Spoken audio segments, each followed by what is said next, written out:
motion is fun, it's cool, but it's also time consuming. So let's see if we can automate this process right inside Blender. I'm doing Blender and let's jump right in. Note that the script that we're going to be using is a paid asset and you'll have to shell out a whopping $2 if you want to use it. So if you want a completely manual and free version, check out this video instead. Let's start with a fresh Blender scene. We're going to be using the default cube, so spare its life for once and duplicate it with Shift D. One of them is going to react to lower frequency, so from 20 to 2000 Hz, and the other one to higher frequency, so 2000 Hz to 16,000. We want to be able to hear the music as well to check if the cubes are reacting correctly, so let's add a new panel window here and change this to Video Sequencer.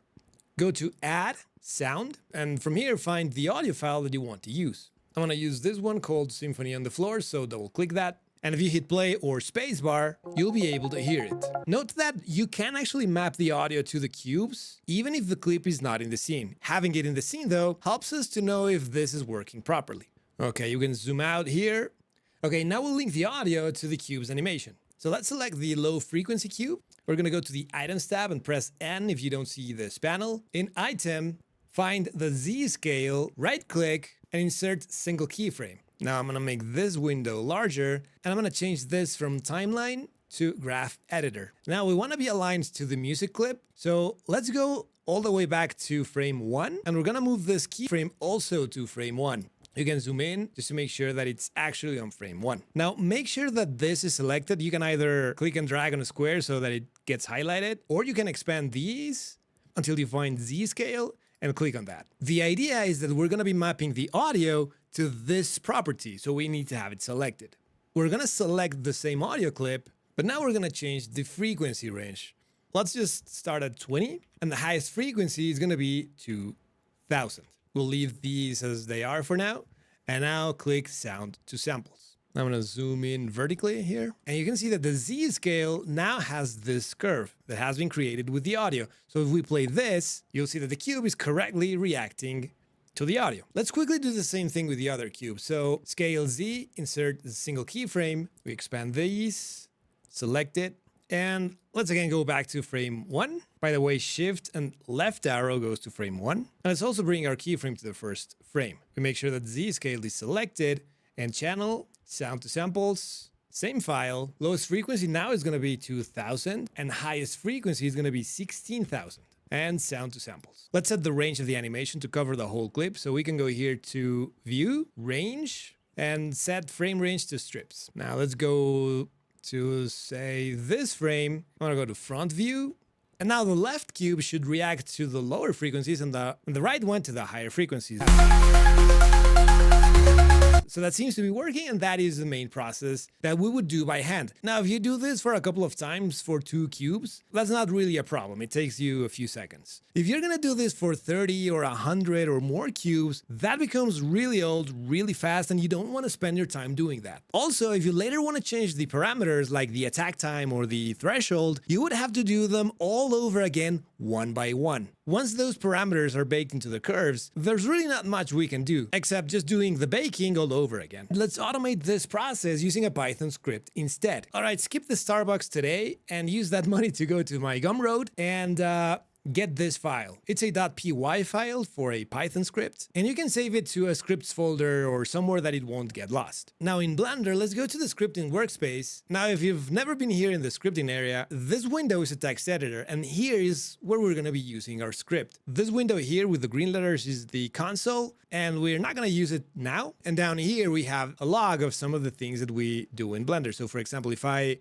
select this cube and move it, that action will appear here. Now, the first thing we want to do here is click on Open and find the location where you downloaded the script. I have it here in Blender Scripts, Auto SoundViz. So select that and click on Open Text or just double click it, and you'll see that the script gets loaded into your file. So this is the whole script, it's around 100 lines, and it's already done. The only things you need to change are here in the configuration area. Now, just for you to know what the script does is, first, it clears the whole scene completely, so it will delete everything in your scene. The idea is that if you're testing this, you don't want to be deleting the bars every time you try a different thing, so it deletes everything. Make sure that if you're doing this, you do it in a clean file and not in a file that already has objects in your scene. Then if you ever need to move your bars to a different file, you can just copy and paste them. Next, it creates a row of cubes and changes the dimensions based on your settings. We'll look at the settings in a second. Then it bakes the sound data to each cube's Z-scale. And lastly, it adds the audio clip to the sequencer and sets the scene range. Now, to actually use it, everything is commented. So if you ever forget what to do,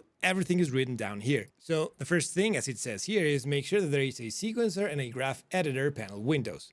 And they have to be visible in your workspace. So let's just create them here, change that to graph editor, and we create a new one and change that to video sequencer. You don't need to do anything in these windows, just make sure that you have them. Then you would change the configuration settings. The first thing is changing the actual file path. An easy way to do it is just navigate to wherever you have your file, right click on it, and then copy as path.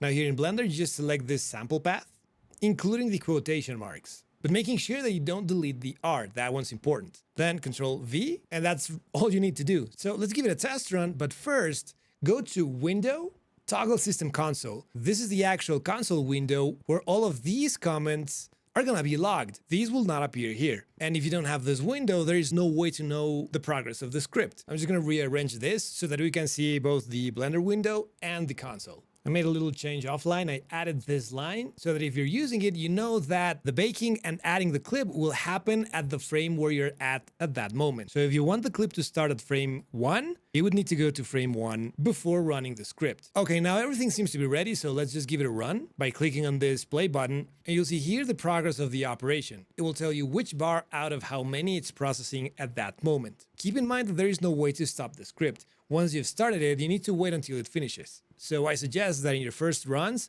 you change the number of bars to a lower number like 5 or 10 so that this is faster. Once you see this, visualize your script finished, then everything is done. Let's go back to Blender. I'm gonna go back to the layout so that we have more room. And you'll see a couple of things. One, all of the bars are here. And since there is no music at this point, all of the bars are scaled to 0. So we can see that if I select any of the bars, at this point, the amplitude is 0. So that's the scaling that it's doing. Next, you'll see all of the objects here. They've been renamed to VisBar with the number identifier. So we'll see 0 all the way to VisBar 99. And the third thing that you'll see is that it deleted everything else. So there is no camera, there is no default cube, no nothing. Now we can just go ahead and play this. And now you'll see that each of the bars is reacting to its corresponding frequency. And just like that, we've got a custom reactive 3D sculpture that moves to your music. Now let's go back to scripting, and I'm just gonna go quickly through each of these. File path we already saw. Scale upwards only is false if you want the bars to scale up and down from a midpoint, and it's true when you want them to scale just up. Let's change this to true to see our example. I'm gonna change this number of bars to 10 so that it's faster. The bar spacing is the distance between the bars. You'll see here that it says 1 is touching, so 2 would be a gap of a full bar's width. So I can just move this bar here, and you'll see that it's the exact same size. So if you wanted a 10% gap, it would go 1.1. I'm gonna change this to 1.5. Visualizer height is the height of the bars at peak volume. Then you have the width and depth. Those are in Blender units. Then you have the frequency range that you want to map. This is a standard 20 to 16K, but you can change this to whatever you want. And then you have the operator settings. Attack speed is how fast the envelope rises. So if you want the bars to go up really quickly, you will lower this number. This is 5 milliseconds. And then release time is how fast it falls. I like to leave a higher number like 1, that's 1 second, so that the bars go slowly down. But if you want it to be very fast, you could change this to a very low number. And the threshold is a minimum amplitude that the bars need to react to the music, and that's it. Since everything gets deleted, we can just go back to the first frame and just run this again. And again, we'll see the console here, and you'll see that it takes a little bit of time, but it's way faster than doing it manually. In fact, if you do hundreds of bars, it might just take a couple of minutes. Okay, now we only have 10 bars. Okay, I probably should have made this lower because it's too high. But it looks good anyway. And now you'll see that because we changed this from false to true, it's now just scaling from a base up. I'm actually gonna run this again with, I'm gonna change this to 10. And I forgot to go to the first frame, so now you'll see that it started on the frame 2720. So just keep in mind that it will start on the frame where you're at. All right, you get the idea. Now let's see a couple of things that you can do with this. Now, as I mentioned before, Once the curves are baked, we're limited in what we can do with them. We can no longer change the parameters or the scale, but there are things that we can do. Let's say that you wanted the bars thicker and you don't want to run this again because you made 1,000 of them. We can go ahead and select any of the bars and then shift, left click and drag to select all of the bars. You'll see that the first bar that you selected is outlined in a different color. Then you can press Ctrl L and link object data. Instead of each bar being its own object, they now are instances of this bar. So if I go into edit mode and change anything at all in this bar, all of the other bars will change and it will still work.